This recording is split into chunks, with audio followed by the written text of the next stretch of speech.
கன்னி ராசியில் கன்னி லக்னம் சார்ந்த நபர்களுக்கு 10ஆம் இடத்துல குரு வக்ரம் போனா போது. ராசி அதிபதி லக்னத்தின் அதிபதினு சொல்லக்கூடிய புதன் சுக்கிரனோட இணைந்து செவ்வாயோட வீட்டுல திரிகோணத்துல சனி பயங்கரமா இருக்கு. 3, 7, 11 சொல்லக்கூடிய பாவகங்கள் இன்பத் திரிகோணம். அந்த இன்பத் திரிகோணம் ஆக்டிவா இருக்கு அப்படின்னா அர்த்தம் நிறைய ஜாலி ட்ரிப் உண்டு, வெளியூர் உண்டு, வெளிநாடு உண்டு, ட்ரெக்கிங் உண்டு, வண்டியிலலாம் லாங் டிராவல் போகிறோம். ஒரு குரூப் ஒரு சேனலில் காட்டுவாங்க பார்த்தீங்களா, நான் தான் முதல் ரைடர், நீ தான் 2வது ரைடர், ஏய் நீ ஓவர்டேக் பண்ணக்கூடாது. அந்த மாதிரி ஒரே கன்னிராசியில் பிறந்தவங்க வந்து ரொம்ப மனசு ரொம்ப லேசாக மாறும்.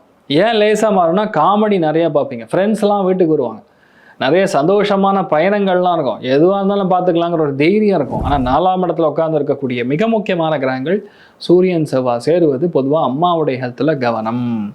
அம்மாவிற்கு கண்டிப்பாக ஹெல்த் இஷ்யூ வரலாம். அதே மாதிரி வீட்டில் முன்னோர்கள் இருக்காங்க, வீட்டில் பெரியவங்க இருக்காங்கன்னா அவங்க ஹெல்த் இஷ்யூ கொஞ்சம் வரக்கு வாய்ப்பு இருக்குது, செக் பண்ணிக்கணும். பசங்களை ரொம்ப போட்டு துன்பப்படுத்தக்கூடாது.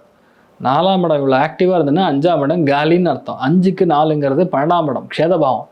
அதனால் பொதுவாகவே வந்து பசங்களோட ஹெல்த்தில் மட்டும் கொஞ்சம் கவனமாக இருக்கணும். அவங்கள ரொம்ப கோவப்படுத்தாதீங்க. அவங்க பாணியில் போய் கொஞ்சம் நீங்கள் தட்டி கொடுத்து வேலை வாங்கினீங்கன்னா நல்லா இருப்பீங்க.